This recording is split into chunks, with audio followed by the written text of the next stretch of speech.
The overnight flight from Chicago to London carried 243 souls through the darkness above the Atlantic Ocean, most of them sleeping beneath thin airline blankets, their faces lit blue by seatback screens playing movies no one was watching. In seat 8A, a black man in a faded northwestern hoodie dozed with his head against the cold oval window, his reflection a ghost against the endless night sky beyond. His name was Deacon Prophet Rivers, and he had exactly 47 hours to get home before he broke the most important promise he'd ever made. The Tuesday afternoon sun had been setting over Chicago's Pilsen neighborhood when Deacon Rivers stood in his daughter's bedroom doorway, watching her pack her overnight bag with the methodical precision of a child who'd done this too many times before. Seraphina Sarah, to everyone who mattered, was 7 years old, small for her age, with her mother's high cheekbones and her father's steady dark eyes. She folded a stuffed rabbit into the bag, then her favorite pajamas, the purple ones with stars that Deacon had bought her last Christmas. Her voice came quiet, careful. "Daddy, you remember my play is Friday, right?" Deacon crossed the small room and knelt beside her eye to eye. 7 o'clock at Lincoln Elementary. I'll be in the front row. You promise? She wasn't looking at him now, her small hands smoothing wrinkles from the pajamas that didn't need smoothing. "I promise, Sarah Bird. Wild horses couldn't keep me away."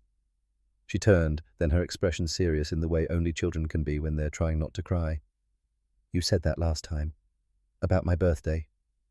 The words landed like a fist. He had said that 3 months ago before the Dallas trip got extended, before the client emergency that wasn't really an emergency, before he'd FaceTimed her from a hotel room 800 miles away while she blew out candles without him. Deacon reached for her hand. "That was different. This time I'm only going to London for meetings, 4 days maximum. I'll be back Thursday night, plenty of time." "What if something happens? What if your plane is late or there's traffic or—" "Sarah." He waited until she met his eyes. "Nothing is going to stop me from being there. You're my whole world. You know that, right?" She nodded, then threw her arms around his neck with the fierce grip of a child who'd already lost too much. Deacon held her, breathing in the strawberry scent of her shampoo, feeling the rapid flutter of her heartbeat against his chest. 4 years, he thought. 4 years since Simone died and turned their world inside out, and Sarah still carried that fear in her bones, the fear that people you loved could vanish between one breath and the next. "See you on the other side, Daddy." The phrase made his throat tight every single time. She'd invented it when she was 3, the week after the funeral, when Deacon had tried to explain where Mommy had gone. He'd said Mommy was on the other side now, someplace safe, someplace without pain. Sarah had processed this with the literalness of a toddler, then announced that she'd see Mommy on the other side someday, but not for a very long time. And could they have macaroni for dinner? The phrase had stuck, evolved into their private goodbye, their secret promise that meant, "I'll come back to you, always." "See you on the other side, Sarah Bird." His mother, Loretta May Rivers, was waiting in the kitchen when he came downstairs with Sarah's bag. 68 years old, steel-grey hair, pulled back in the same tight bun she'd worn since Deacon was a child, his mother had the kind of presence that made people sit up straighter without realizing why. She was pouring sweet tea into plastic cups, her movements efficient, practiced. "You know I don't like that phrase." Her voice carried the musical lilt of Alabama, where she'd been raised, though she'd lived in Chicago for 40 years. "Mom, we've had this conversation. And we'll keep having it until you stop teaching my grandbaby to talk about death like it's a bus stop." She handed Sarah a cup of tea, then fixed Deacon with the look that had terrified him as a teenager. "That child has nightmares, Deacon. She wakes up crying, asking if you're on the other side yet. That's not what it means to her. Isn't it? Her mama went to the other side. Now every time you leave, she's wondering if you're going there too." Deacon had no good answer for that because his mother was right. Sarah did have nightmares. She did wake up crying. But the phrase had become sacred between them, a ritual that couldn't be broken without breaking something else, something more fragile. Loretta May sighed, the fight going out of her. "You be careful on that plane. And you keep your promise to that baby, you hear me? Don't you dare miss that play." "I won't. You better not. Because if you do, you'll have me to answer to, and the Lord as my witness. Mom." He kissed her cheek. "I've got this." But as his Uber pulled away from the curb and he watched Sarah's small hand waving from the window, something cold settled in his stomach. The universe had a way of making liars out of people who made promises they couldn't control. He'd learned that lesson 4 years ago on a December night when the hospital chaplain had used the phrase "we did everything we could," and Deacon's entire life had collapsed into before and after. O'Hare International Airport at 6:30 on a Tuesday evening was controlled chaos, business travelers speed walking toward gates, families herding children through security, the constant drone of departure announcements echoing off polished floors. Deacon moved through it all with the practiced efficiency of someone who flew too often, his carry-on bag slung over one shoulder, laptop bag over the other. He'd learned to pack light during his Air Force years, learned to live out of a duffel bag for months at a time, learned to make any space feel temporary because temporary was all there ever was. Gate B-17 was already boarding when he arrived. Delta Flight 4712 to London Heathrow, scheduled departure 7:15, scheduled arrival 6:05 the next morning. He'd done the math a dozen times. 8-hour flight, 5-hour time difference, 2 hours to get through customs and into the city meetings all day, Wednesday and Thursday, red-eye, back Thursday night, landing Friday morning with 12 hours to spare before Sarah's play. Tight, but manageable. Everything had to go exactly right, but when did it ever? The gate agent scanned his boarding pass without looking at him. Economy seat 8A, window. He preferred windows, some residual instinct from his flying days, the need to see the horizon to know which way was up. The aircraft was a Boeing 7879, and even before he stepped into the jetway, Deacon's brain was cataloguing details his civilian self no longer needed. Wingspan, 168 feet, maximum takeoff weight, 560,000 pounds, service ceiling, 43,000 feet. Knowledge that should have been obsolete muscle memory for a life he'd deliberately left behind. The cabin smelled like recycled air and industrial cleaning solution. Deacon navigated the narrow aisle past first class, where a woman in an expensive charcoal suit was already settled in 2A fingers, flying across her phone screen with the intensity of someone for whom every second represented money. He didn't look twice. The world was full of people like that, people whose time was too valuable to waste on acknowledging the existence of strangers in cheaper seats. Seat 8A was as comfortable as economy ever got, which meant not very. Deacon stowed his bags, settled into the window seat, fastened his seatbelt. The middle seat was empty, small mercy, and a young white couple was settling into the aisle seat, and the row behind newlyweds, by the look of them, still radiating that slightly dazed happiness that suggested the honeymoon was ongoing. Deacon pulled out his laptop, opened the logistics software he'd been debugging for 2 weeks, and tried to focus on code that suddenly seemed impossibly trivial. His phone buzzed. A photo from his mother Sarah in her Dorothy costume, ruby slippers, and all practicing for Friday's performance of The Wizard of Oz. She was mid-twirl braids, flying face split in a gap-toothed grin that made Deacon's chest ache. He typed back, "She's perfect. Tell her I love her bigger than the world." The response came immediately. "She knows. Now get on that plane and get back here Friday. I mean it, Deacon." He meant it too. He would crawl back to Chicago if he had to. The jetway door sealed with the pneumatic hiss that always signaled the point of no return. Flight attendants moved through the cabin doing their practiced safety mime exits. Here oxygen masks fall from above seat cushions, double as flotation devices. Deacon had stopped listening to these speeches years ago, but his pilot's brain tracked every word anyway, cataloguing emergency procedures he would hopefully never need. The woman from first class was visible through the gap in the curtain, still on her phone, her voice low and sharp as she discussed something about merger timelines and board approval. She had the kind of voice that was used to being obeyed. The aircraft pushed back from the gate at 7:19, 4 minutes late. The captain's voice came through the speakers, smooth and professional, welcoming them aboard, promising smooth air and an on-time arrival. Deacon felt the familiar rumble as the engines spooled up the surge of acceleration as they taxied toward the runway. Outside his window, Chicago sprawled in a grid of lights, the city where he'd built his second life, his afterlife, the one where he was just a software engineer and a single father, and nobody expected him to be anything more. The takeoff roll pressed him back into his seat. Rotation, lift off the ground falling away beneath them as the 787 climbed into the darkening sky. Deacon watched the city shrink, watched Lake Michigan turn from a presence to a shape, to a memory, watched the whole familiar world reduce itself to scattered lights against gathering darkness.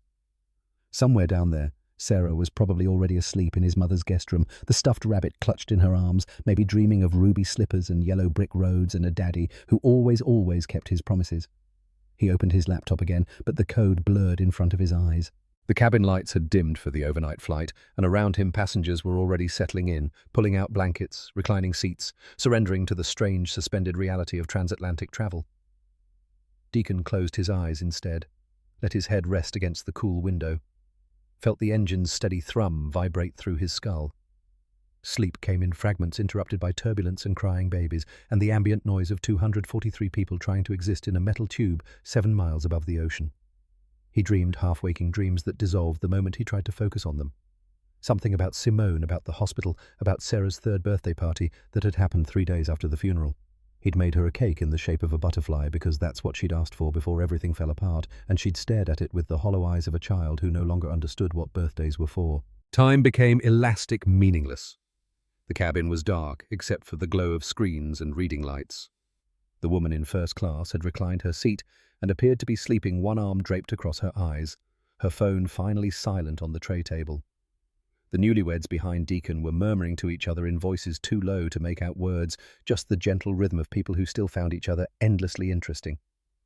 Somewhere over Newfoundland, Deacon drifted into something deeper than sleep, where dreams gave way to darkness and darkness gave way to nothing at all. The turbulence woke him. Not the gentle buffeting that passengers barely noticed, but the real thing, clear air turbulence, sudden and vicious, the kind that sent unsecured objects flying and turned stomachs inside out. The aircraft dropped, lifted, dropped again. Overhead bins rattled. Someone screamed. Deacon's eyes snapped open, pilot instincts firing before conscious thought, his hand gripping the armrest as he assessed the motion, the angle, the severity. Bad, but manageable. The pilots would be working at adjusting altitude, finding smoother air. Nothing to. The aircraft dropped again, harder this time, a sickening lurch that sent Deacon's stomach into his throat. More screams from the cabin. The seatbelt sign was already on, had probably been on for a while, but the turbulence had the quality of something unexpected, something the pilots hadn't seen coming. Deacon's jaw clenched. In the cockpit right now, the crew would be hand-flying, bypassing the autopilot, making constant corrections to keep the aircraft stable. Standard procedure. Nothing to worry about. Except the turbulence didn't stop. It went on for 30 seconds, 45, a full minute of continuous rough air that had the cabin attendants gripping seatbacks, had passengers white-knuckled and praying. And then it smoothed out the aircraft, settling back into the gentle rocking that felt like stillness by comparison. The collective exhale was almost audible. Nervous laughter from somewhere in the back. A baby crying. The general sense of crisis, averted disaster, narrowly avoided, thank God that's over. But Deacon's hands were still gripping the armrests. Something was wrong. He couldn't articulate it, couldn't point to a specific thing and say, there, that's the problem. But 17 years of military flying had taught him to trust his instincts, and his instincts were screaming. The way the aircraft had responded to the turbulence, the way it had felt wrong, sluggish, like the controls were fighting the pilots instead of helping them. The way the turbulence had stopped so abruptly as if they'd climbed or descended out of it in a hurry, which meant the pilots were worried about something more than passenger comfort. He was being paranoid. Had to be. 4 years out of the cockpit, and he was seeing problems that didn't exist, feeling ghosts in the airframe that were just his own anxieties projected onto random mechanical vibrations. Sarah's play was in 45 hours. He needed to sleep, needed to arrive in London rested and ready to power through 2 days of meetings so he could get home on time. He needed to stop inventing catastrophes, but he couldn't shake it. The minutes crawled past. Deacon checked his watch, 2:37 in the morning local time, which meant they were somewhere over the mid-Atlantic, the darkest part of the crossing, where the ocean stretched 3,000 miles in every direction and the nearest land was equally far in any compass heading. The cabin had settled back into its previous quiet passengers, returning to their interrupted sleep, but Deacon's body remained coiled alert, waiting for something he couldn't name. At 2:41, the overhead speakers crackled to life. The voice that came through wasn't the captain's smooth, professional tone from earlier. It was younger, tighter, carrying an edge of something that might have been stress or might have been fear. Ladies and gentlemen, this is First Officer Cole. We're experiencing a minor technical issue with our flight control systems. As a precaution, we're running through some diagnostic procedures. There's no immediate danger, but I need everyone to remain seated with your seatbelts securely fastened. If there are any passengers on board with experience flying aircraft manually, particularly military or combat aviation experience, please identify yourself to the cabin crew immediately. The words hung in the recycled air like smoke. For 3 heartbeats, nothing happened. The cabin remained frozen in that stunned silence that follows announcements nobody expected to hear. And then chaos, murmuring voices rising to worried conversations, parents clutching children, the general rustle of 243 people simultaneously realizing that minor technical issue was probably corporate euphemism for something considerably less minor. Deacon's mind was already moving, passing the announcement word by word, translating the careful phrasing into brutal truth. Flight control systems, diagnostic procedures, Military aviation experience. They weren't asking for a pilot to help navigate. They were asking for someone who knew how to fly when everything went to hell, someone who'd trained for the kind of catastrophic systems failures that civilian pilots only practiced in simulators, someone like him. His hand moved to his seatbelt buckle, stopped. His heart was hammering now, adrenaline flooding his system, every nerve alive with the terrible certainty that this moment was real, was happening, was about to demand more from him than he'd given anyone in 4 years. The faces of everyone on this aircraft flashed through his mind, the newlyweds behind him, the crying baby, the businesswoman in first class, all of them depending on pilots who were good at their jobs, but probably not trained for whatever was happening in that cockpit right now. And Sarah. God, Sarah waiting for him in Chicago, counting the hours until Friday at 7 o'clock, when her daddy would be in the front row like he promised. A flight attendant was moving through the cabin now, young blonde, her professional smile strained at the edges. Jennifer, her name tag read. She was asking the question row by row, her voice steady, but her eyes betraying the fear she was working hard to suppress. Anyone with flight experience? Military background? Anyone at all? 3 rows ahead, a middle-aged white man stood up, waving his hand like he was hailing a cab. "I'm a pilot. Private license, 400 hours, mostly Cessnas." Jennifer's face flooded with relief. She touched her ear, speaking into the radio headset that connected her to the cockpit, conveying the information. A pause. Then her expression fell just slightly, just enough to see. She shook her head at the man. "Thank you, sir.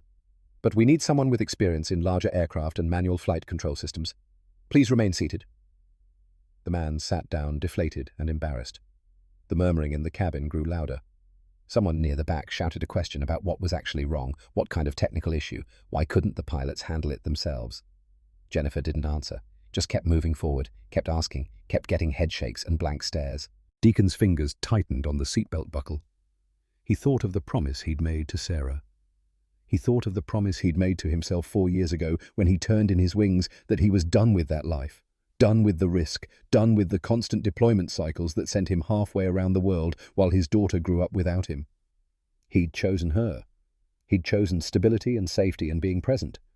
And that meant staying in his seat, letting someone else handle this, trusting that the pilots would figure it out because that was their job, not his. But if they couldn't figure it out, if the systems failed completely, and no one on this aircraft knew how to fly manual reversion in a fly-by-wire jet, then everyone died, including him, including his promise to Sarah, his promise to be there Friday night, his promise to always come home. The mathematics were brutal and simple. Stand up and he might die trying to save them. Stay seated, and he definitely died when they hit the ocean. Jennifer was 2 rows away now. Deacon could see the desperation in her eyes, could hear the tremor in her voice as she asked the same question for the 20th time, could see the way passengers were starting to look at each other with the dawning realization that maybe no one on this plane could help. Maybe this was how it ended, in the dark over the Atlantic, with no land in sight and no miracle coming. Deacon stood up.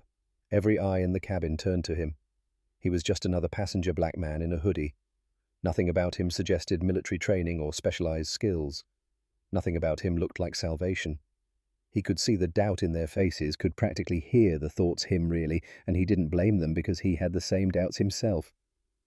Jennifer hurried over hope and skepticism, warring in her expression. "Sir, do you have flight experience?" His voice came out steadier than he expected. "United States Air Force, F-16 Fighting Falcon, 1,647 combat hours. I separated 4 years ago, but I'm current on manual flight procedures and systems failure protocols." The relief that washed over her face was almost painful to watch. "Do you have any identification? Military ID?" He pulled out his wallet, hands not quite steady, and extracted his expired military ID. The photo was from 8 years ago when he was 31, and still believed he could have both lives, the Air Force and fatherhood, the cockpit and the kitchen table, where Sarah did her homework. The ID proved nothing about his current abilities, but it was evidence he'd been who he said he was. Jennifer examined it, touching her headset again, speaking quickly to someone in the cockpit. The entire cabin had gone silent, watching, waiting. Deacon could feel the weight of their attention, their fear, their desperate hope that he was real, that he could help, that this nightmare had a solution. A voice spoke up from 3 rows back, deep and commanding. "Son, what's your name?" Deacon turned. The man was in his 60s, white hair, cut military short, shoulders still broad despite his age. He had the unmistakable bearing of someone who'd spent a lifetime giving orders and expecting them to be followed. "Deacon Rivers, sir." "Rivers. What was your call sign?" "Prophet." The man's eyes narrowed. "You fly combat. Iraq and Afghanistan, 2012 to 2020. Decorations. Distinguished Flying Cross 3 Air Medals, Purple Heart." The man stood, and Deacon saw he had at least 3 inches and 40 pounds on him. "I'm Colonel Sterling Webb, United States Air Force, retired. 32 years active duty." He looked Deacon up and down with the assessing gaze of someone who'd evaluated thousands of pilots. "Tell me the procedure for manual reversion in a fly-by-wire failure." This was a test, and Deacon understood why. The cabin needed to believe he was legitimate before they'd let him anywhere near the cockpit, and Webb was giving him the chance to prove it. "Depends on the aircraft, sir. General principle is to bypass the primary flight control computers and route control inputs through a standby system with direct mechanical or reduced electronic linkage to the control surfaces. In an F-16, you engage the standby flight control system through the FLCS panel, verify hydraulic pressure, check control surface response before attempting maneuvers. In a commercial fly-by-wire aircraft like this 787, the process is similar, but adapted for the triple redundant computer system. You'd be looking at engaging manual reversion mode, which provides reduced control authority, but direct pilot input to surfaces via the standby flight control module. Webb's expression didn't change. "Minimum safe airspeed for a 787 in degraded flight control mode. Clean configuration, approximately 200 knots indicated. But if the flight computers are compromised, airspeed indicators may be unreliable. You fly by pitch, attitude, power setting, and aircraft response. Trust your hands more than your instruments." "What's a GLOC and how do you recover?" "G-induced loss of consciousness. Happens during high G maneuvering when blood drains from the brain. Recovery depends on altitude. If you have it, unload the aircraft and let blood flow return. If you don't have altitude, you're already dead." Deacon paused. "But that's irrelevant here, sir. This is a passenger jet, not a fighter. We're not pulling Gs." For the first time, Webb's expression softened slightly. He nodded once, sharp and definitive, then turned to Jennifer and the cabin at large. "He's legitimate. Let him through." But a voice from the front of the cabin cut through the moment. "Wait." A man in his 30s had appeared from behind the first-class curtain, medium-height, athletic build, wearing casual clothes that probably cost more than Deacon's monthly rent. His face carried the particular expression of someone used to being the smartest person in the room and deeply skeptical of anyone who might challenge that assumption. The man looked at Deacon, then at Jennifer. "You're seriously going to let a random passenger into the cockpit based on an expired ID and some technical jargon anyone could Google?" Jennifer's voice stayed professional. "Sir, please return to your seat. I'm a lawyer, and I'm telling you this is insane. You have no verification of this man's credentials, no way to know if he's telling the truth, and you're going to give him access to the flight controls." Colonel Webb stepped forward. "I just verified his credentials. He's Air Force. You asked him some questions. That doesn't mean I spent 32 years evaluating pilots. I know the real thing when I see it." The lawyer wasn't backing down. "With all due respect, Colonel, that's not good enough. What if he's lying? What if he panics? What if he makes things worse?" His eyes flicked to Deacon, and something in that glance made Deacon's jaw tighten. "No offense, but we're talking about 243 lives here. We need more than just faith." From behind Deacon, a woman's voice spoke up calm and clear. "Then let him prove it." Deacon turned. The woman was in her 40s, dark hair, pulled back, wearing scrubs under a cardigan. She had the tired eyes of someone who worked too many hours and the steady hands of someone who did it well. Her name tag read Dr. Helena Vaughan. She met the lawyer's gaze. "I'm an emergency physician. I've seen people in crisis my entire career. I've watched people panic, watched people freeze, watched people rise to occasions they never expected to face." She gestured to Deacon. "This man isn't panicking. He's not grandstanding. He's assessing the situation and making a decision based on training and experience. That's what professionals do." The lawyer opened his mouth, but Jennifer cut him off, her voice sharp now. "Gentlemen, we don't have time for this debate. The cockpit needs help now." A third voice joined the discussion, this one tinged with a southern accent. "Ma'am, I got a question for Mr. Rivers here." The speaker was a heavy-set white man in his 50s, expensive polo shirt stretched across his gut, Rolex glinting on his wrist.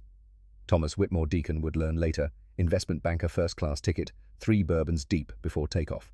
His face was flushed, his eyes calculating. Whitmore looked at Deacon. "How long since you actually flew a plane?" Deacon met his gaze. 4 years. 4 years. That's a long time. Skills fade, reflexes slow. "You sure you're still sharp enough for this?" The question hung there, and Deacon could feel the cabin's attention shift, the doubt creeping back in. 4 years was a long time. 4 years of desk work and daycare pickups and parent-teacher conferences. 4 years of letting his pilot's license expire and his flight physical lapse. 4 years of deliberately not thinking about the cockpit because thinking about it made the loss too sharp. But some things didn't fade. Some things lived in your bones. "I'm sure," Deacon said simply. Dr. Vaughan stood up fully now, moving into the aisle. "Do any of you have flight experience?" Her eyes swept the cabin. "Any at all?" Silence. "Then sit down and let him work." Jennifer touched her headset again, listening, then nodded sharply. "The cockpit says bring him now." Deacon started to move forward, but stopped, pulled out his phone. No signal over the Atlantic, but he typed the message anyway, fingers moving almost on their own. "Mum plane trouble. I'm helping. Tell Sarah I love her bigger than the world. If anything happens, tell her Daddy tried. Tell her I kept my promise, I came home to her, just not the way we planned. See you on the other side." The message sat in his outbox unsent, waiting for a signal that might never come. Deacon stared at it for a moment, then pocketed the phone and followed Jennifer toward the cockpit. The walk from row 8 to the flight deck took less than 30 seconds, but it felt like crossing a continent. Passengers watched him pass, with expressions ranging from hope to terror to the blank numbness of people who'd already accepted the worst. The woman in first class, the one he'd noticed during boarding, was awake now, gripping her armrests, her carefully composed expression cracked just enough to show the fear underneath. Their eyes met for a fraction of a second as he passed, and he saw the same question in her face that was probably in everyone's. "Can you save us?" He didn't know. God help him, he didn't know. Jennifer knocked twice on the cockpit door, spoke into her headset. "First Officer Cole, I have the passenger, former Air Force pilot." A mechanical click, and the door swung open.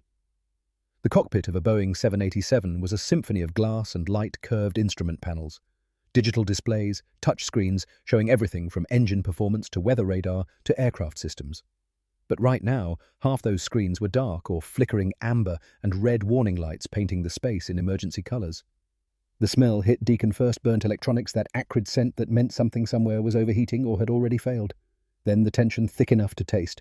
Captain Adelaide Morrison was slumped in the left seat, a blood-soaked cloth pressed to her forehead, her eyes unfocused. The first officer, Harrison Cole Young White, probably not past his early 30s, sat in the right seat with both hands white-knuckled on the control yoke, his face pale and slick with sweat. Harrison's eyes found Deacon, and the relief in them was almost painful to see. "Thank God. I'm Harrison Cole, First Officer." The captain hit her head during the turbulence. "She's conscious, but—" Morrison's voice cut through, slurred but insistent. Who the hell are you?" Deacon moved into the cramped cockpit space, his brain already cataloguing everything. The warning lights, the instrument readings, the feel of the aircraft beneath his feet. "Deacon Rivers, ma'am. Former Air Force F-16 pilot. I'm here to help." Morrison tried to focus on him, squinting through what was probably a concussion. "Credentials. 1,647 combat hours, 3 emergency landings, DFC recipient." He kept his voice calm, professional. "Ma'am, with respect, you're injured. You need medical attention. Let me assist your first officer while the flight attendant gets you help." Morrison stared at him for a long moment, and Deacon could see her running the same calculations he would have run: trust a stranger, or try to fly injured, risk the unknown, or risk catastrophic failure. She nodded once, barely perceptible, then closed her eyes. Jennifer was already there with the first aid kit, checking Morrison's pupils, asking her questions about her name and the date. Deacon turned his full attention to Harrison and the instrument panel. "Talk to me. What happened?" Harrison's words came fast, tumbling over each other. "We were at cruise altitude, everything normal. Then we hit that cat-clear air turbulence, and the captain was checking the overhead panel wasn't strapped in properly. Hit her head hard. Right before that, we'd gotten a caution on flight control computer number 2. I was monitoring it, nothing critical. But then, during the turbulence, computer 1 failed completely. Just went dark.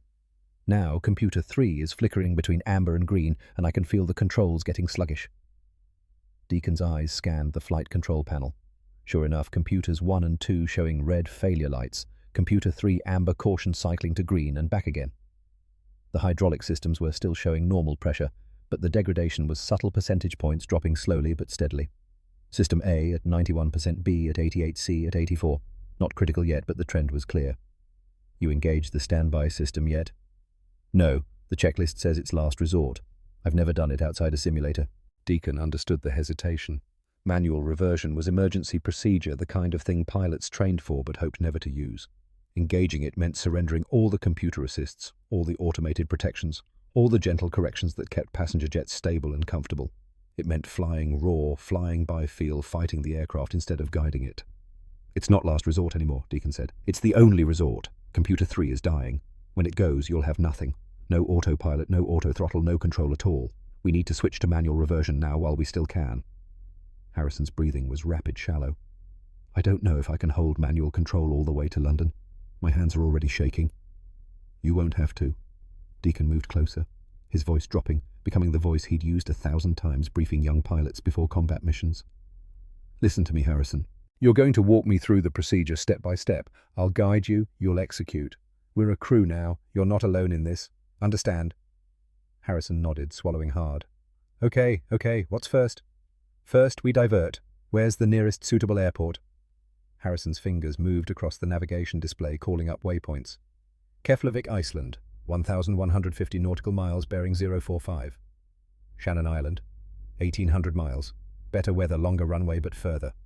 Deacon did the math in his head, factoring in the hydraulic degradation rate he was seeing. What's our fuel state? 32,000 pounds. About 3 hours endurance at current consumption. Hydraulic loss rate, Harrison checked. Roughly 0.2% per minute across all systems. The mathematics were brutal. At that rate, they'd be below minimum hydraulic pressure in 70 to 75 minutes. Keflavik was 90 minutes away at current speed. They'd arrive with systems failed, assuming they made it at all, unless they went faster.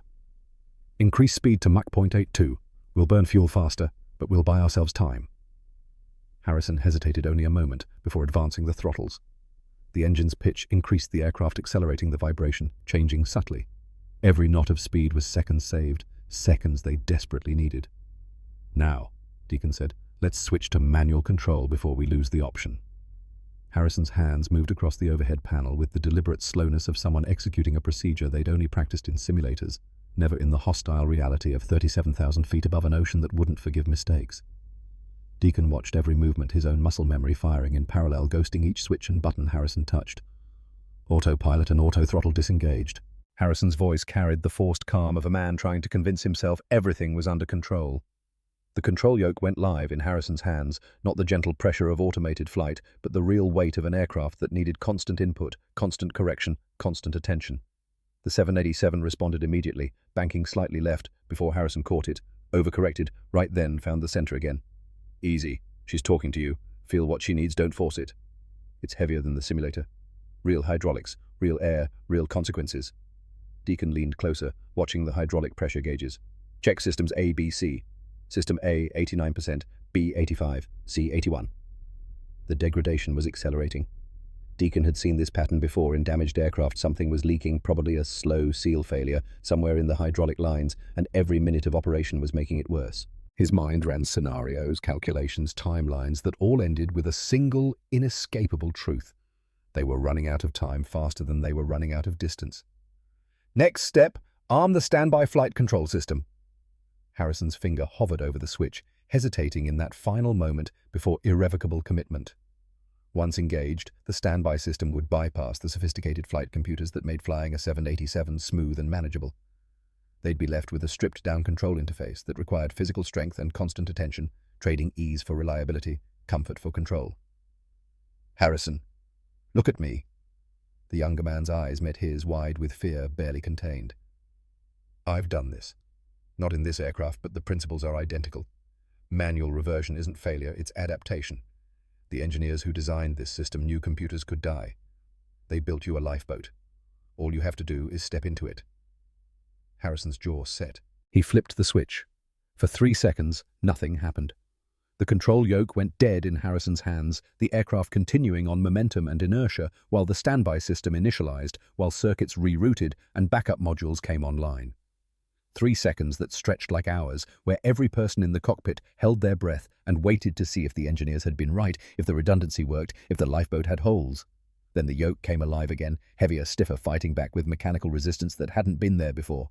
Harrison pulled, and the nose lifted. He pushed, and it dropped. The aircraft was responding, crude and unforgiving, but responding. It's working. Harrison's voice cracked slightly. God, it's actually working. Now you fly. Maintain heading 045, altitude 37,000. I'll handle communications and monitoring. Deacon slid into the jump seat behind the center pedestal, giving Harrison full access to the controls while positioning himself where he could see all the instruments, all the systems, all the gradual failures that were still happening despite their best efforts. He keyed the radio. Keflavik Control Delta 4712, heavy declaring Mayday. Flight control, emergency hydraulic system failure. One pilot incapacitated. Request immediate clearance. Direct Keflavik runway 20, full emergency services. The response came through with professional urgency, wrapped around genuine concern.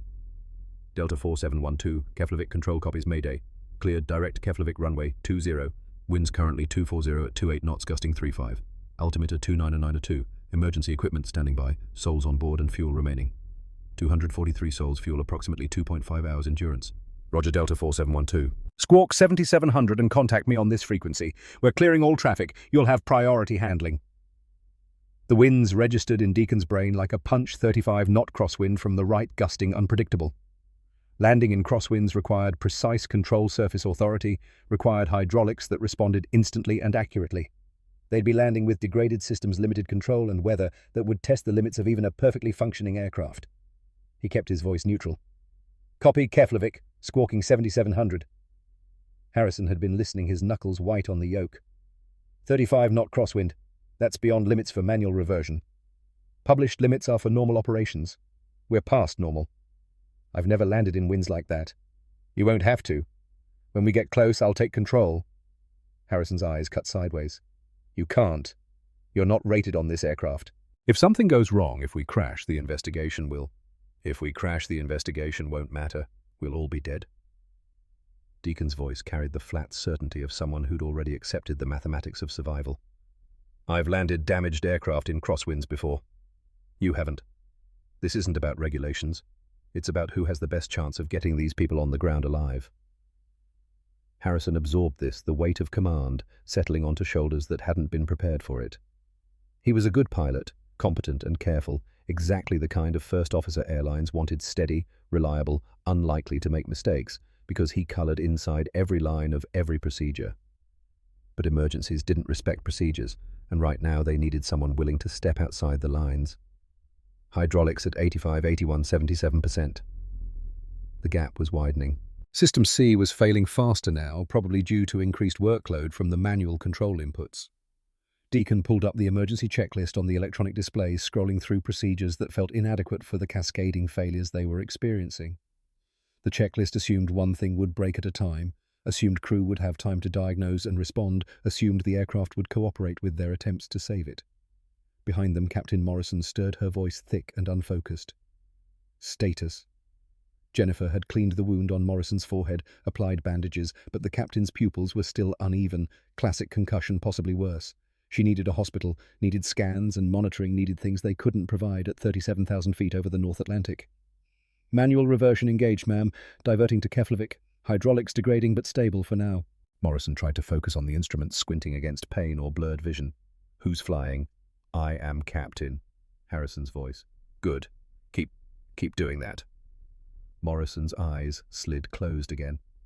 Jennifer caught Deacon's eye, the question clear in her expression. He shook his head slightly. Nothing they could do until they landed, except keep her stable and hope the bleeding inside her skull wasn't getting worse. The cockpit settled into the tense rhythm of emergency operations.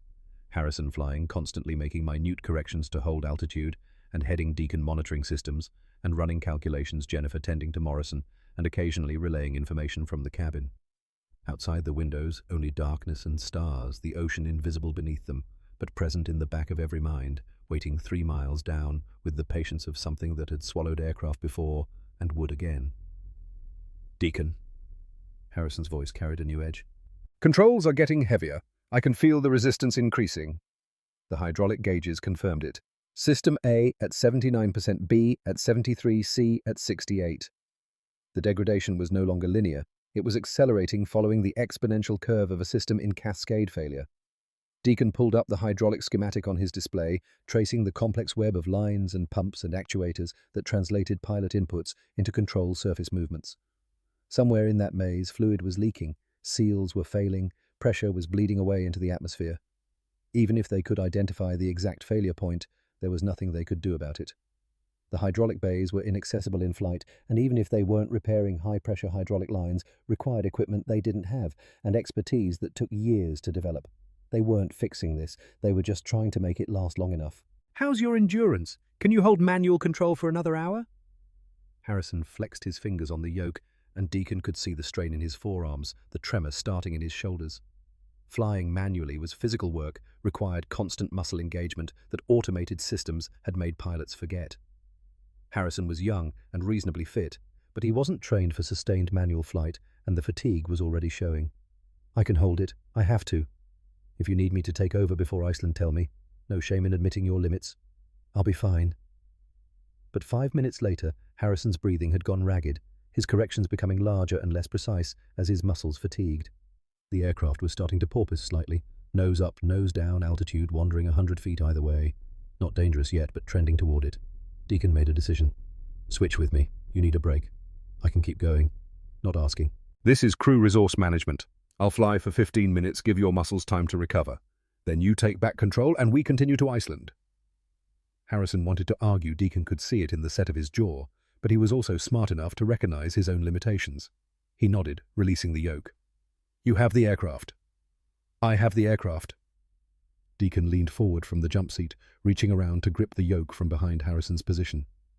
The moment his hands closed on the controls, 4 years of absence collapsed into nothing. The aircraft spoke to him through the yoke, every tremor, every vibration, every subtle shift in air pressure and lift coefficient. His hands made corrections before his conscious mind registered the need muscle memory so deep it bypassed thought entirely. The porpoising stopped. The altitude steadied. The aircraft settled into the smooth flight profile that came from a pilot who understood the language the machine was speaking. Harrison watched this transformation with something between relief and wonder. How are you doing that? Doing what? Making it look easy. You're barely moving the controls, but the aircraft is responding perfectly. Deacon hadn't consciously registered what his hands were doing. He looked at the control column. Tiny movements, barely perceptible adjustments, the kind of micro-corrections that came from thousands of hours translating intention directly into action without the intermediate step of deliberate thought. It's not easy. It just looks that way because I've done it so many times I forgot how to think about it. He glanced at Harrison. You'll get there too. Every hour you fly makes the next hour easier. The problem is, your first few hours in an emergency are when you need skill you haven't developed yet. Hydraulics at 7165, 59%. System C had dropped below the threshold for safe operation.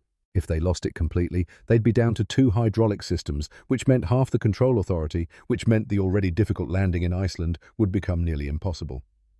Rate of loss. Harrison checked the trend data. 0.4% per minute now. It's accelerating. Deacon ran the math. At that rate, they'd hit critical minimums in approximately 45 minutes. The distance to Iceland at their current speed was roughly 60 minutes. They were going to arrive with failed systems, no margin for error, and winds that would be challenging for a healthy aircraft with experienced crew. Increase speed to Mach 0.84. That's above maximum cruise. We'll burn fuel we might need for a go-around. There won't be a go-around. We get one approach, one landing. Either we make it or we don't. Deacon's voice carried the weight of absolute certainty. Speed is life right now. Every second we shave off the flight time is a second we keep hydraulics that might make the difference between landing and crashing. Harrison pushed the throttles forward. The engine's note changed, rising to a pitch that spoke of power being demanded rather than offered. The airspeed indicator climbed Mach 0.81, 0.82, 0.83, crossing into the yellow caution band on the dial. Through the cockpit door, Deacon could hear the cabin, the low murmur of frightened conversations, a child crying, someone praying in Spanish. 243 people who had no idea how close they were to disaster, who were trusting that the crew in the cockpit knew what they were doing, that help was coming, that everything would be fine. He thought of Sarah in her Dorothy costume practicing for a play that would happen in 44 hours. Thought of his mother's face when she'd told him not to miss it, the certainty in her voice that he'd keep his word because that's what her son did. Thought of Simone's funeral, standing at the graveside with a 3-year-old who didn't understand why everyone was crying, making a promise to his dead wife that he'd take care of their daughter, that he'd be there for her, that he wouldn't let her down. Some promises you couldn't keep from a grave at the bottom of the Atlantic. Deacon, Harrison's voice pulled him back. There's something else. The younger pilot was looking at a display Deacon hadn't been monitoring the electrical system schematic. And there, buried in the cascade of amber warnings, was a new problem. Generator 2 was showing fluctuating output. When did that start? Just now. Could be related to the turbulence damage, could be coincidence. But if we lose a generator, we lose power to half the aircraft systems, including some of the hydraulic pumps. Deacon studied the generator output curve, watching it cycle between normal and degraded. How's generator 1? Stable. Generator 3 is compensating for 2's fluctuation. 3 generators, 3 hydraulic systems, 3 flight control computers. Redundancy was supposed to make aircraft safer, but it also meant there were more things to fail, more complex interactions between systems, more ways for a small problem to cascade into catastrophe. Deacon had seen it happen before. The accident investigation term was common mode failure, where one problem triggered related failures across multiple redundant systems until the redundancy became meaningless. Monitor it. If generator 2 fails completely, we'll need to shed electrical load to keep critical systems powered. Harrison nodded, adding another item to the mental checklist of things that could kill them. His hands were flexing, working blood back into fatigued muscles, preparing to take control again. Deacon had flown long enough. The younger man needed to be ready for the approach, and landing needed to maintain proficiency. Couldn't afford to let his skills atrophy while someone else did the work. Ready to take it back? Ready? You have the aircraft? I have the aircraft.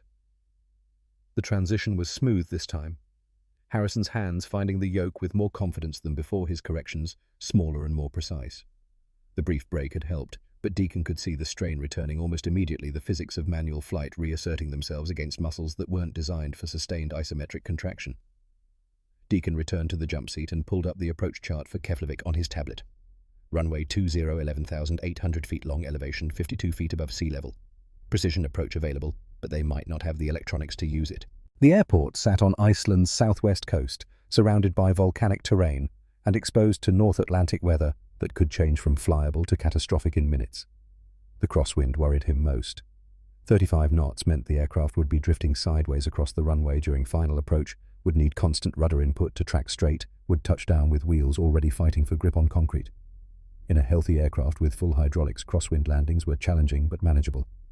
In their current state, it would take every bit of skill Deacon possessed, and some luck they might not have. Contact from the cabin. Jennifer pressed the call button on the cockpit door intercom.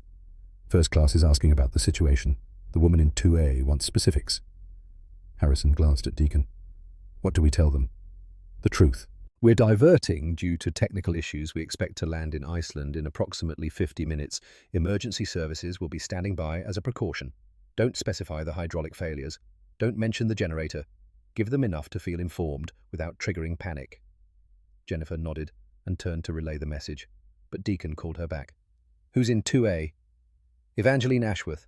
She's CEO of some aviation company, Ashworth Holdings, I think. She's been very particular about everything since boarding. The name registered faintly. Deacon had seen it in trade publications, some consolidation play in the regional airline market. Someone building an empire on the theory that small carriers could be profitable if managed ruthlessly enough. The kind of executive who measured success in quarterly earnings and probably viewed human beings as interchangeable components in a machine designed to extract profit. Tell her we're handling the situation and we'll provide updates as appropriate. Jennifer disappeared back into the cabin and Deacon returned his attention to the instruments. Hydraulics at 64, 57, 49%. System C was dying faster now, hemorrhaging fluid somewhere in its complex anatomy, bleeding out, despite every redundancy the engineers had built in. The next 20 minutes passed in a fugue state where time became elastic, where seconds dragged and minutes flew. Deacon monitored systems, ran calculations, prepared for contingencies that kept multiplying faster than he could address them. Harrison flew with the grim determination of someone who understood he was the thin line between survival and disaster. Captain Morrison drifted in and out of consciousness, occasionally mumbling questions that Jennifer answered with soothing lies about everything being under control. Outside the windows, the first hint of dawn appeared, not sunrise, but the subtle lightening of the eastern sky that preceded it, the gradual transition from absolute darkness to the deep blue that meant morning was coming, whether they were ready for it or not. Hydraulics at 55, 47, 38%. System C had dropped below the minimum threshold. They'd lost a third of their control authority, which meant the control surfaces would respond more slowly, less precisely, with reduced effectiveness. The crosswind landing had just gone from difficult to nearly impossible. Deacon keyed the radio. Keflavik Control Delta 4712. Be advised we've lost hydraulic system Charlie. We're now operating on systems Alpha and Bravo only. Request you have emergency personnel prepared for possible landing gear issues and reduced braking effectiveness. Delta 4712 copied. Emergency services are fully briefed and standing by. Current winds 240 at 32, gusting 38. Visibility 10 kilometers, ceiling broken at 2,000 feet. Do you require emergency equipment to inspect your landing gear prior to approach? Negative, Keflavik. We'll extend gear on final and hope for the best. The professional understatement masked brutal reality. If the landing gear didn't extend properly, if the hydraulics failed during the extension sequence, they'd have to attempt a belly landing on a runway with a crosswind that would send them skidding off the pavement and into the lava fields that surrounded the airport. Not survivable. 30 minutes to Iceland. Harrison's voice had gone flat effect, stripped away by exhaustion and stress. Do you want me to start the descent? Not yet. We stay high as long as possible. Every 1,000 feet of altitude is potential energy we can trade for speed or distance if something else fails. And if the hydraulics fail completely before we start down, then we have a very interesting descent ahead of us. The grim humour fell flat, neither of them in the mood for jokes about scenarios that might kill them in the next half hour. Deacon checked the fuel still adequate but burning faster at their increased speed, draining the tanks in exchange for minutes they desperately needed. Through the cabin door he could hear voices rising, not panic, but the controlled urgency of people realizing the situation was worse than they'd been told. Someone was demanding to speak to the captain. Someone else was insisting they had a right to know what was happening. Dr. Vaughan's voice cut through the noise with the authority of someone used to managing chaos. Everyone needs to remain seated and calm. The crew is doing everything possible to get us on the ground safely. Panicking won't help. Trust them to do their jobs. But trust required faith, and faith required not knowing all the variables, and everyone in that cabin could feel the aircraft's abnormal handling, could sense through some animal instinct that the machine carrying them through the sky was wounded and bleeding. 20 minutes to initial descent point. Harrison's arms were trembling now, visibly shaking from the sustained effort of manual flight. I don't know if I can hold this much longer. You can. You're stronger than you think. I'm not. I'm terrified. My hands won't stop shaking, my arms feel like they're going to fall off, and we're about to attempt a landing that might kill everyone on this plane.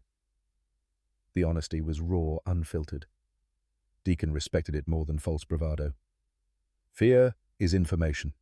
It tells you the stakes are real, but you don't need courage. Courage is optional when skill is sufficient. You know how to fly.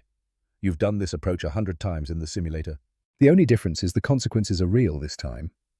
That's not a small difference.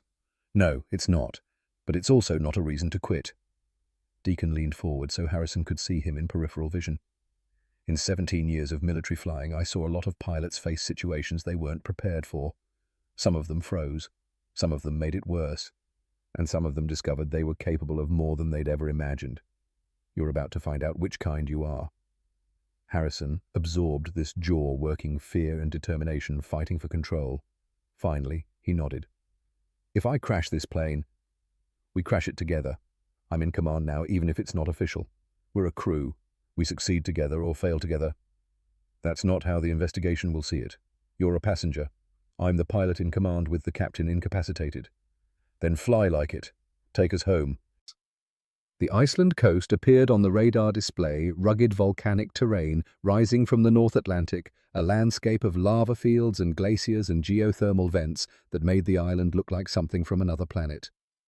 Keflavik Airport sat on the southwest tip, a thin strip of civilization carved out of hostile geology, surrounded by warning beacons and approach lights because the terrain around it didn't forgive navigation errors. Begin descent. Target altitude 10,000 feet, rate of descent 1,000 feet per minute. Harrison pulled back the throttles slightly and pushed the yoke forward. The nose dropped the vertical speed indicator, showing the aircraft descending. But the response felt wrong, sluggish, delayed, like the aircraft was moving through molasses instead of air.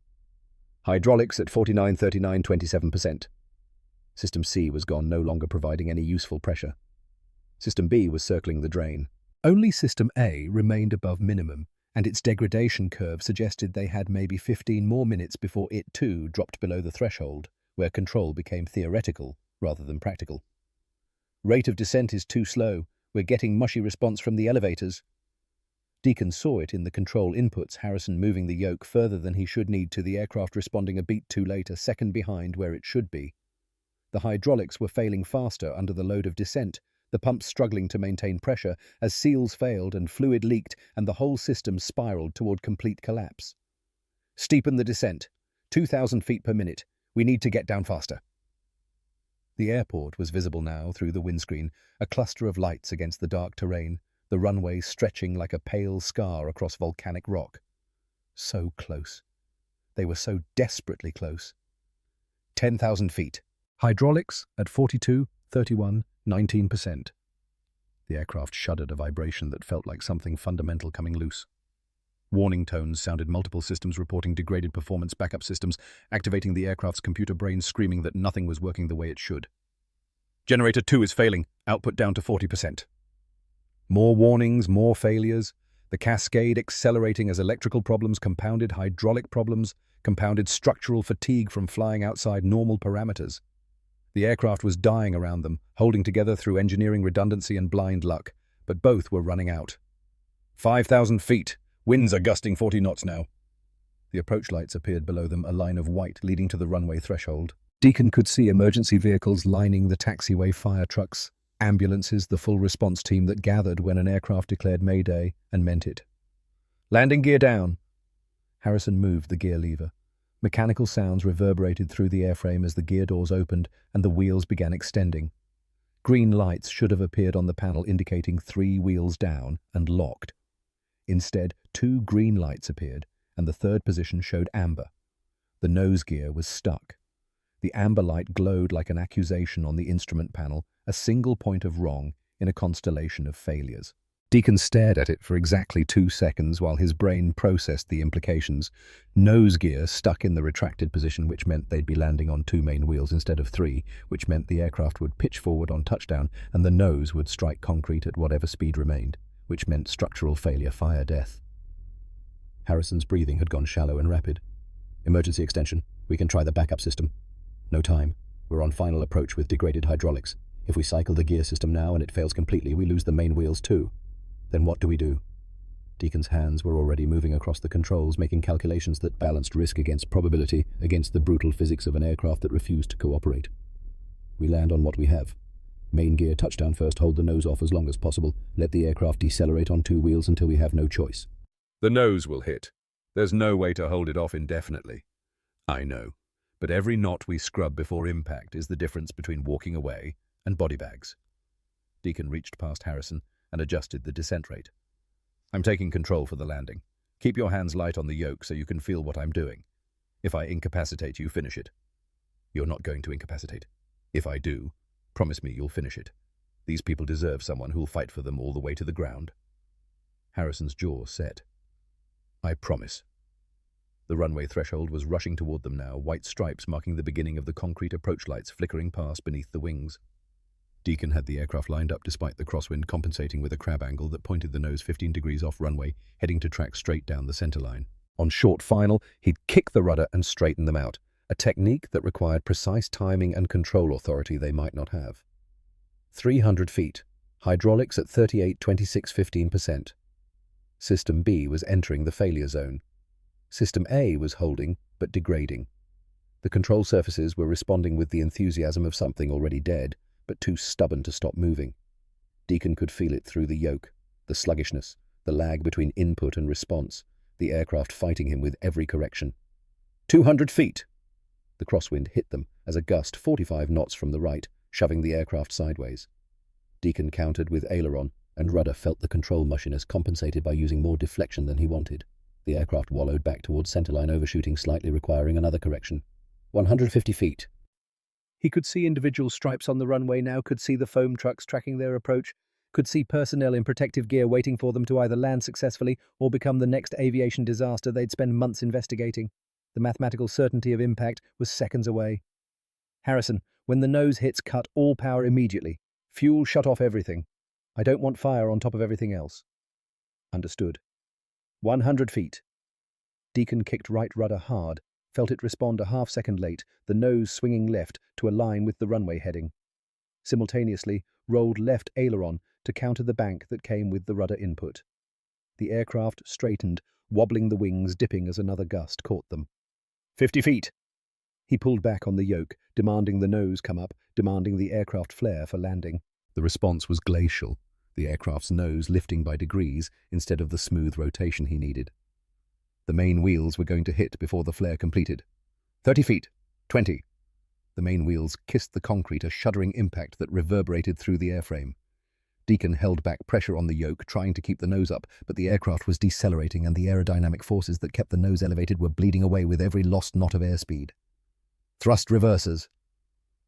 Harrison pulled the levers and nothing happened. The hydraulics were too far gone to activate the heavy mechanical systems that would redirect engine thrust forward. They were decelerating on wheel brakes alone, and even those were barely functioning. The nose was dropping despite Deacon's full back pressure on the yoke. He could see it happening in his peripheral vision, the runway rushing up the nose gear door visible beneath the windscreen, the inevitable geometry of an aircraft that had to obey gravity eventually. Brace, everyone! Brace! The nose struck concrete at 90 knots. The sound was catastrophic metal tearing composite materials, shattering the screech of structural failure as the forward pressure bulkhead absorbed forces it wasn't designed to handle. The aircraft pitched forward violently, then caught on something, landing lights maybe, or the bent remnants of the gear door, and pitched back, bouncing the main gear, taking the full weight again. Deacon fought the yoke, fought to keep them pointed down the runway centerline as the aircraft yawed left from asymmetric friction. The right main tire had blown on impact. They were slewing sideways now, millions of pounds of damaged aircraft trying to exit the runway at 70 knots. Left brake. Everything you've got on the left brake. Harrison stamped the left pedal, and the functioning brake grabbed enough to counter the yaw. The aircraft straightened, still decelerating, still sliding, the blown tire shredding into rubber fragments that pelted the fuselage. 60 knots. 50. 40. The end of the runway was visible ahead, 10,000 feet of concrete, and they'd used 8,000 of it, the overrun area approaching fast with its arresting barriers and foam designed to stop aircraft that couldn't stop themselves. 30 knots. 20. The aircraft rolled to a stop with 1,500 feet of runway remaining. Silence descended, not peace, but the shocked absence of sound that follows violence, where ears ring and breath comes hard, and the body needs a moment to understand it's still alive. Deacon's hands released the yoke. Shutdown checklist. Engines off, battery off, evacuate the aircraft. Harrison's hands moved mechanically through the sequence. The engine sounds died.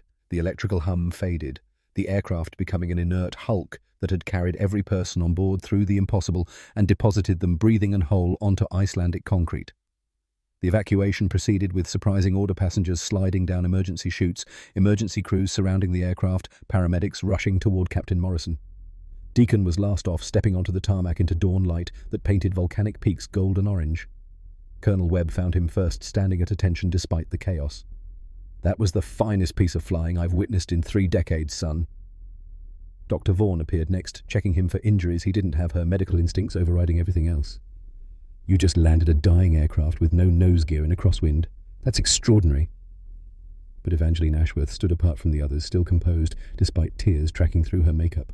When their eyes met across the tarmac, something unspoken passed between them. Recognition of the fundamental reality that wealth and power meant nothing when measured against survival. The debrief took 2 hours. Deacon walked investigators through every decision while Harrison filled gaps from his perspective. They documented the cascade of failures, the calculated risks, the moment-by-moment choices that had seemed obvious in hindsight, but had been anything but certain when systems were dying and the ocean waited below. By noon, Iceland time, they released him with promises of follow-up interviews and the bureaucratic machinery that ground forward after aviation incidents.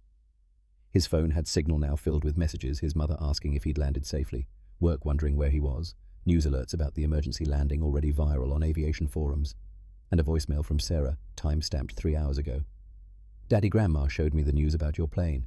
Are you okay? Please call me. I love you bigger than the world. He stepped outside and called home. His mother answered on the first ring. Deacon? I'm okay, Mum. We're all okay. Her exhale carried hours of imagined worst-case scenarios. Lord have mercy. That baby has been beside herself. Can you put her on? A rustling. Then Sarah's voice, high and trembling. Daddy? Hey, Sarah Bird. I'm right here. The TV said your plane had problems and I got so scared. I know, baby, but everyone is safe. I'm standing outside in Iceland right now and I'm completely fine. You promise? I promise. Cross my heart. Are you still coming home for my play? He checked his watch. Thursday morning in Chicago, which gave him 31 hours. Yes, I'll be there. I don't care what I have to do, I'll be there. You said that before. The accusation hurt worse than anything in the last 12 hours. I know I did, and this time I mean it even more. I'm going to keep this promise, Sarah. She was quiet, processing. Okay, I believe you. Good. Now you go practice your lines and trust that Daddy will be in the front row when that curtain opens. See you on the other side. See you on the other side, Sarah Bird. He ended the call and stood in the Icelandic wind, staring at the damaged aircraft. Getting home in time would require either Delta arranging immediate transport or finding his own way, and neither seemed likely given the chaos. A shadow fell across him. Evangeline Ashworth stood 3 feet away, smaller and more human, without the CEO persona that wealth usually provided. Mr. Rivers, I wanted to thank you before we're scattered wherever Delta sends us. You don't need to thank me. Yes, I do. She paused. I heard you on the phone. Your daughter's play is tomorrow night. Friday at 7. Delta is talking about chartering flights over the next 3 days. You'd be lucky to reach Chicago by Sunday. That's not acceptable. I agree. She showed him her phone, a charter booking already filled out. I'm chartering a jet to London for my meeting. From there I can arrange another charter to Chicago. If you're willing to route through London, I can get you home by tomorrow afternoon. He stared at the screen. Why would you do that? Because you saved my life. Because your daughter deserves her father at her play. Because I've spent 20 years accumulating wealth, and this is the first time I've wanted to spend it on something that matters. Her voice carried desperation. Please, let me do this one decent thing. Accepting felt like crossing a boundary, acknowledging that power and wealth were solutions after all. But then he thought of Sarah believing against all evidence that her father would keep his word. Okay, thank you. Relief flooded her face. The jet can be here in 4 hours. London to refuel, then Chicago. With time zones working in our favor, you'll land at O'Hare early afternoon tomorrow. That's more than generous. It's the least I can do. She hesitated. When you stood up in that cabin, were you scared? Terrified? But you did it anyway. Being scared of dying is less powerful than being scared of breaking a promise to my daughter. He looked at the damaged aircraft. I gave up flying 4 years ago because I couldn't be a fighter pilot and a father. So I chose her, chose stability and being present for every moment that mattered. And then the sky came calling anyway. Yeah, not because I wanted to fly again, but because staying seated meant letting her down in a way I couldn't fix. Evangeline was quiet. I don't have children. I've built an empire, employed 3,000 people, generated returns that made shareholders wealthy. But I've never put someone else's needs ahead of my own ambitions. She met his eyes. Watching you promise your daughter you'd come home, I realized I don't have a single person I'd make that sacrifice for. It's not too late to build those connections. I'm 43. I've pushed everyone away. I measure relationships by utility. The idea of loving something more than my company is foreign. She paused. You showed me what I'm missing. The chartered Gulfstream lifted off from Keflavik 4 hours later, carrying Deacon and Evangeline toward London, through afternoon skies that stretched bright and clear. The cabin was luxury he'd never experienced, leather seats that reclined to beds, a galley stocked with food he couldn't name, silence broken only by engine hum and occasional conversation. Evangeline sat across from him, laptop open, but ignored her attention, focused on something more immediate than quarterly earnings. Tell me about Sarah. Deacon showed pictures on his phone, Sarah, at 7, grinning gap-toothed in her school photo. Sarah's drawings, all planes and stick figures labelled Daddy. A video of her singing off-key but enthusiastic some song from the play she'd been rehearsing for weeks. She draws you in planes, all the time. She doesn't understand why I stopped flying, just knows I'm home more now. Do you miss it? Flying. The question required honesty he usually avoided. Every day. Not the deployments or the danger, I miss the clarity. In a cockpit, problems have solutions. Life is just physics and procedure. You do everything right, you survive. You make mistakes, you don't. Simple. But life isn't simple. No. Life is raising a daughter alone after her mother dies. Life is choosing between a career you love and a child who needs you. Life is standing up on a dying aircraft because the alternative is breaking a promise. He looked at her. What about you? You've built this empire. Was it worth what you gave up to get it? Evangeline stared out the window at clouds 30,000 feet below. I don't know anymore. I used to think success was measurable revenue, market share, growth curves trending up and right. But then I'm sitting in first class listening to you promise your daughter you'd come home, and I realize I've never loved anything enough to risk everything for it. You can still build that. Find what matters, invest in it. How I'm 43. Everyone I might have loved I pushed away because they interfered with quarterly targets. Start small. One connection, one relationship, one person you decide matters more than your company. Deacon's voice softened. You're doing it right now. This charter getting me home for Sarah's play, that's you choosing something that matters. She absorbed this something shifting in her expression. Can I ask you something else? After you land in Chicago, after your daughter's play, what happens next? I go back to my job, back to being a software engineer who used to fly planes. That feels like waste. You have skills most people don't: crisis management, decision-making under pressure, technical expertise in aviation safety. You could consult, teach, use what you know to prevent other emergencies. I have a 7-year-old who needs me home every night. What if you could do both: consulting work, mostly remote Chicago-based, flexible schedules so you never miss another school play, real authority to improve aviation safety across the industry? Evangeline leaned forward. I'm offering you a position at Ashworth Holdings, VP of Safety Operations. Starting salary $250,000, full benefits, work from home 80% of the time. The number made his breath catch. Nearly triple his current salary doing work that mattered, with flexibility to be the father Sarah needed. It felt too good, too convenient, like accepting charity dressed as opportunity. Why me? Because in the worst moment of my life, you showed me what leadership actually looks like. Because you made decisions that saved lives when following procedures would have killed everyone. Because I'm trying to build a company that values people over profit, and I need someone who understands what that means. Her voice carried absolute conviction. This isn't charity. It's me learning from what you taught me. I need to think about it. Take all the time you need. But Deacon, thank you for everything. They landed at London City Airport for refueling at 8 p.m. local time. 2 hours on the ground while the Gulfstream was serviced, while Evangeline made phone calls about rescheduling her merger meeting, while Deacon paced the private terminal and watched the clock tick towards Sarah's play with agonizing slowness. The second leg launched at 10 p.m. London time, crossing the Atlantic westward, with time zones working in their favor, chasing the sun across an ocean. Deacon had nearly died above 24 hours earlier. He tried to sleep, but couldn't, his body still flooded with residual adrenaline, his mind replaying the landing sequence and calculating arrival times and worrying about traffic from O'Hare to Lincoln Elementary. Evangeline noticed his restlessness. You'll make it. We land at 2 p.m. Chicago time. That gives you 5 hours. If customs is fast, if the driver is waiting, if traffic cooperates. I've arranged everything.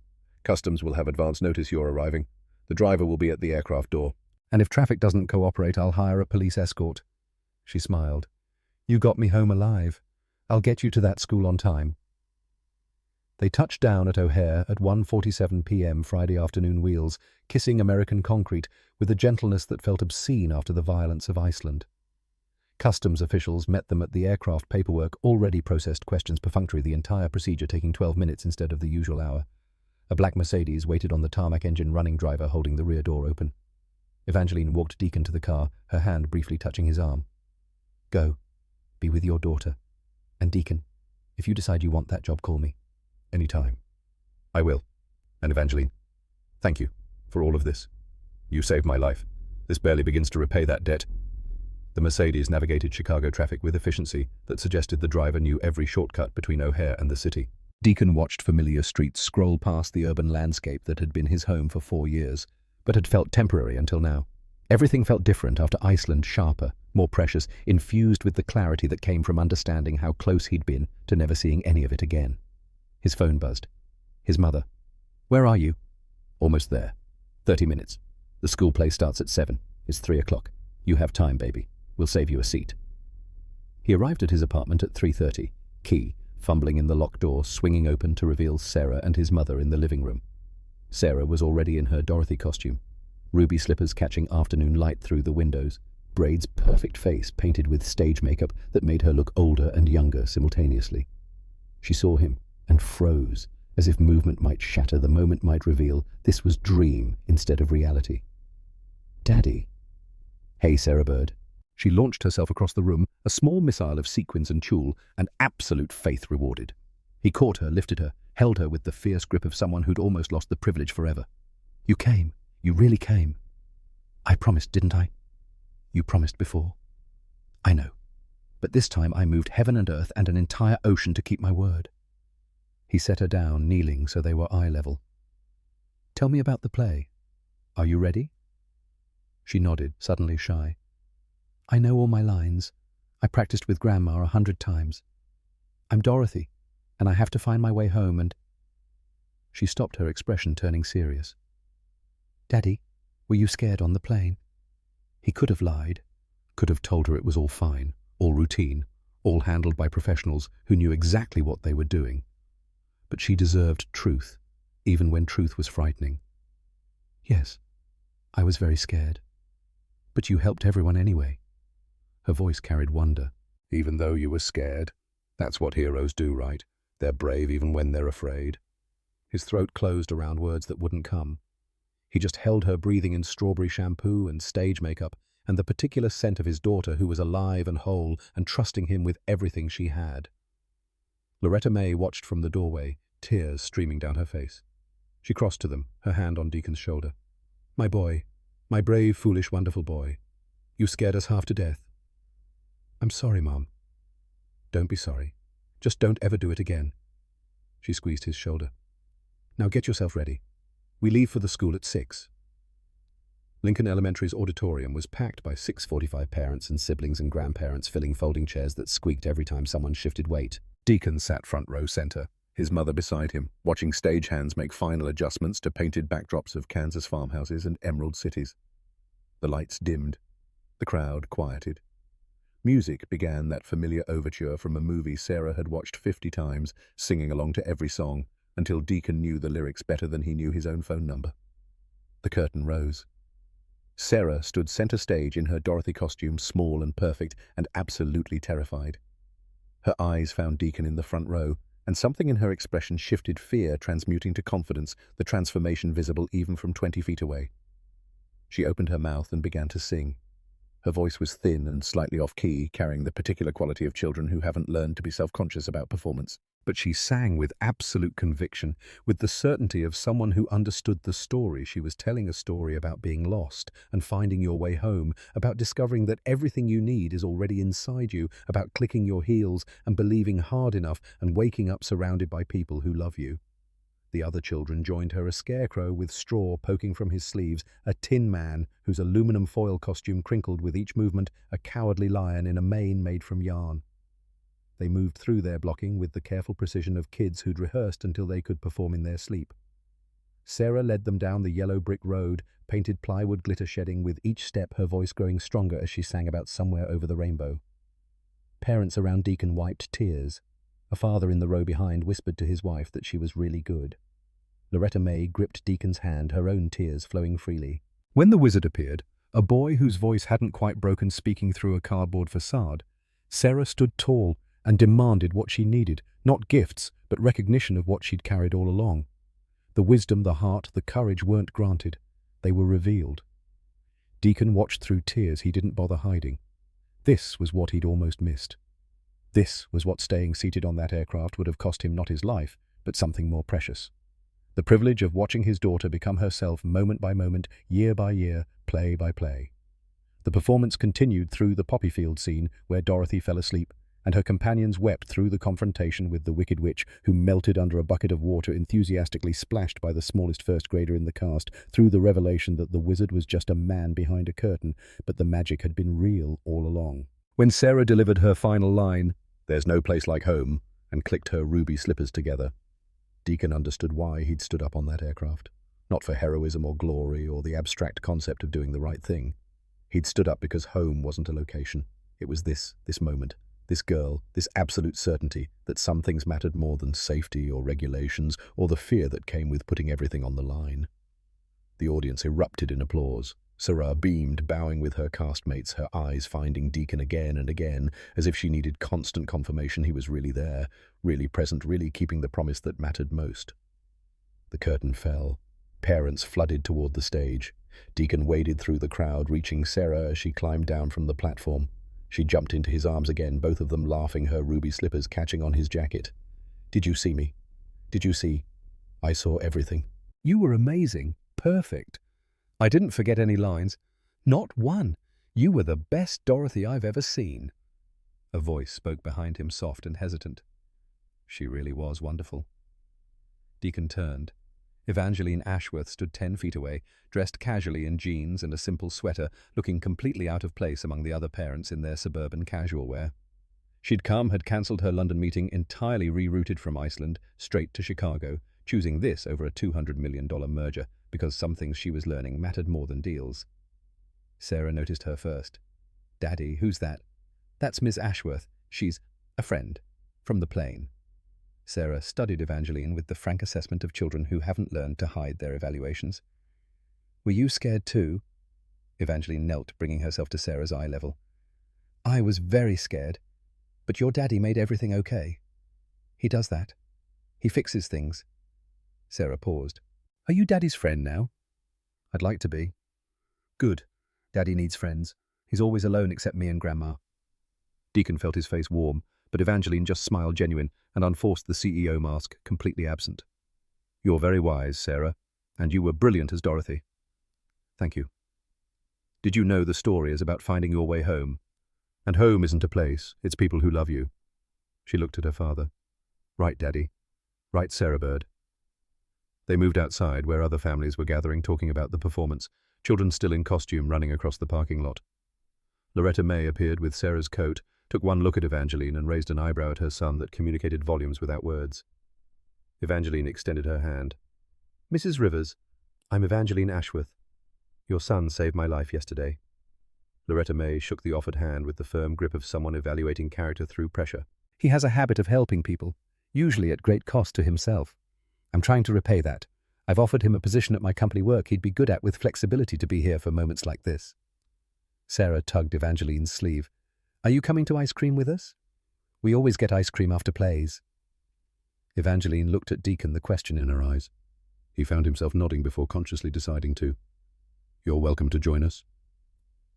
They went to the diner 3 blocks from the school, the one with red vinyl booths and a jukebox that played songs from the 50s, the one Deacon and Sarah had claimed as theirs after Simone died, and they needed neutral territory that wasn't full of memories.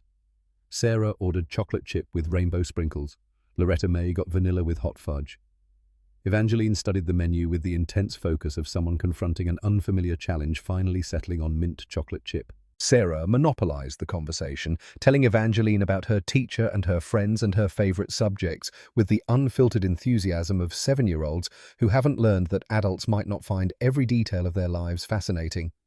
Evangeline listened with attention that didn't feel forced, asking questions that suggested genuine interest rather than polite obligation. Evangeline helped Sarah arrange sprinkles into patterns on her ice cream, the two of them laughing about constellation shapes and whether ice cream art counted as real art. At some point, Sarah looked up at Evangeline with sudden seriousness. "Ms. Evangeline, are you going to stay? Like forever?" Evangeline glanced at Deacon, uncertain. I'd like to, if that's okay." "It's okay." Sarah smiled, gap-toothed and certain. "You're family now." The word hung in the air, family, and Evangeline's eyes filled with tears she didn't bother hiding. "Family. I've never had that before."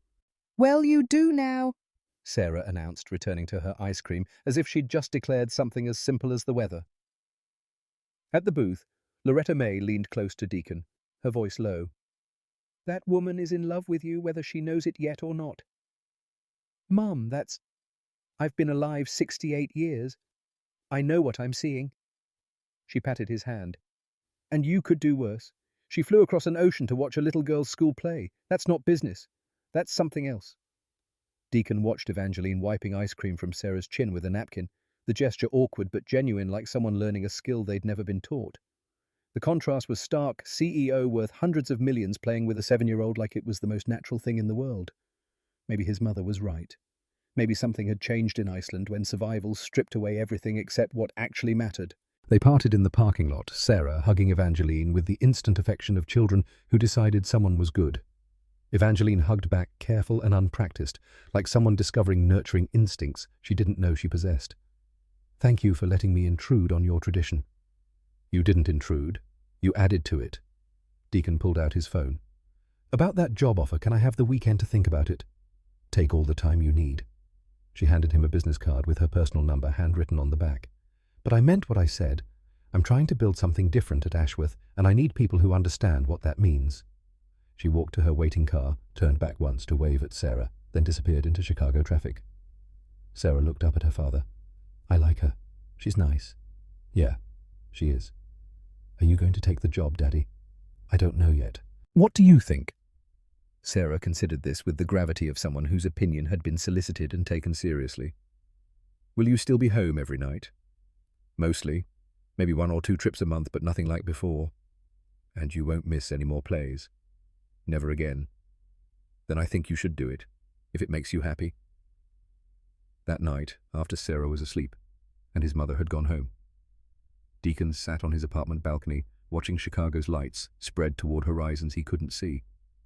His phone sat beside him, Evangeline's business card propped against the armrest, the decision waiting like an aircraft on final approach, inevitable, but requiring one final commitment before touchdown.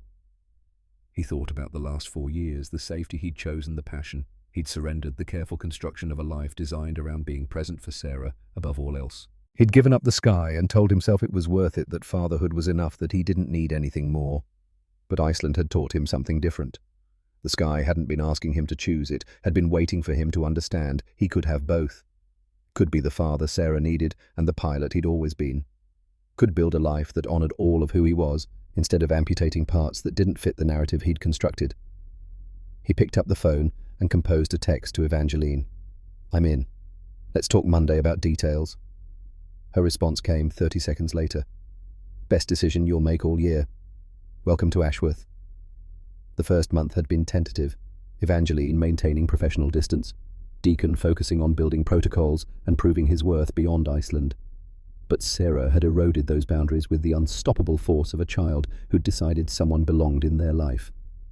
The first Sunday dinner invitation had been Sarah's idea. The second had been Loretta May's, who'd taken one look at Evangeline's careful loneliness and declared that woman needed family. By month 3, Evangeline had her own key to the apartment. By month 4, she was attending parent-teacher conferences. By month 5, Sarah had stopped asking if Evangeline was staying and started assuming she would. The transformation hadn't been dramatic. It had been gradual, built from 1,000 small moments: Sunday dinners, bedtime stories, Saturday mornings at the farmer's market, piano lessons, movie nights. The accumulation of ordinary moments that became extraordinary simply by being shared.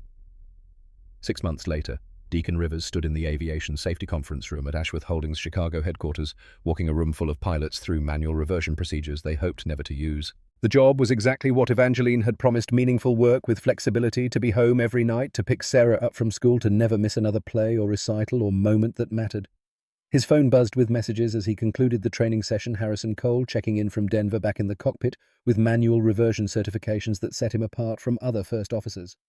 Captain Morrison had returned to flying after 3 months' recovery, had called once to say thank you in the clipped professional tone of someone uncomfortable with gratitude. Colonel Webb had recommended him to Delta United American. Every major carrier wanted the pilot who'd landed the impossible. Dr. Vaughan had written to the FAA, her testimony in the investigation report carrying weight that smoothed regulatory questions. The network he'd built that night over the Atlantic had become the foundation of everything that followed. After the training session, Deacon walked to Evangeline's office corner suite, with windows overlooking the Chicago skyline decorated with photos that hadn't been there 6 months ago. Photos of her with Deacon and Sarah at Navy Pier, at the zoo, at Sarah's last school performance. Evidence of a life being rebuilt around what actually mattered. "How'd the training go?" "Good. They're scared of manual reversion, but they should be. Fear keeps you sharp." Evangeline smiled. "Sarah wants me at her recital Tuesday. If you're available." "I'll make myself available. That's the whole point, isn't it? Being available for what matters." She stood crossing to the window. "I've been thinking about something. About that night in Iceland when you told me it wasn't too late to build connections, to find what matters. You've done that. Look at those photos." "I have. And I want more." She turned to face him. "I want to be more than just someone who shows up to Sarah's events. I want—" She stopped, searching for words. "I want what you have. That absolute certainty that someone is your whole world, and you'd move heaven and earth to protect them." The confession hung between them, vulnerable and honest. Deacon crossed the room to stand beside her at the window. "You already have that. Sarah adores you. You've become part of our lives in ways I didn't expect when I accepted this job. And you, what do you want?" The question deserved honesty. 4 years ago, I chose safety over passion because I thought that's what being a father meant. Then the sky called me back and taught me I'd been asking the wrong question. It's not about choosing, it's about finding ways to have both, to be all of who I am. He met her eyes. You've helped me do that. This job these months, learning to be both the father Sarah needs and the pilot I've always been. You gave me that. So what happens now? Now we keep building, keep showing up for what matters. Keep teaching each other what we didn't know we needed to learn. He smiled. And we go to Sarah's piano recital Tuesday because that's what family does. Evangeline's eyes brightened. Family. I like the sound of that. That evening, Deacon picked Sarah up from school and drove to Millennium Park, where Chicago sprawled beneath them in afternoon light. They walked along the lakeshore Sarah, talking about her day with the endless enthusiasm of children who found everything interesting. Daddy, do you miss flying the fast planes? The question came without warning, as important questions from 7-year-olds often did. Sometimes, but this is better. What if you could do both, fly sometimes and be with me too? That's exactly what I'm doing now. Different kind of flying, but still flying. She considered this. And Ms. Evangeline, is she going to stay? I think so. If we want her to. I want her to. She makes you smile more. Sarah paused. Is it okay if I love her, even though she's not Mummy?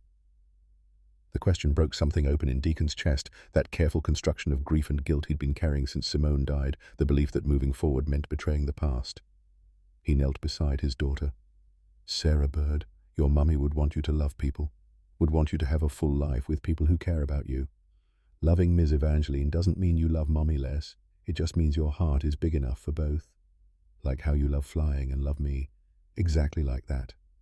They sat on a bench overlooking the lake, watching boats cut white trails across blue water. Sarah leaned against him, small and warm and absolutely certain of her place in the world. Daddy, I'm glad you came home. I'm glad you kept your promise. Me too, baby. Me too. Above them, an aircraft crossed the sky, its contrail painting white lines against blue. Deacon watched it climb toward horizons he'd once chased with everything he had, toward the endless sky that had called him back for one more flight, and taught him the most important lesson a pilot could learn, that the greatest altitude wasn't measured in feet above ground, but in the people who lifted you up and the ones you lifted in return. The sky had waited for him. His daughter had believed in him.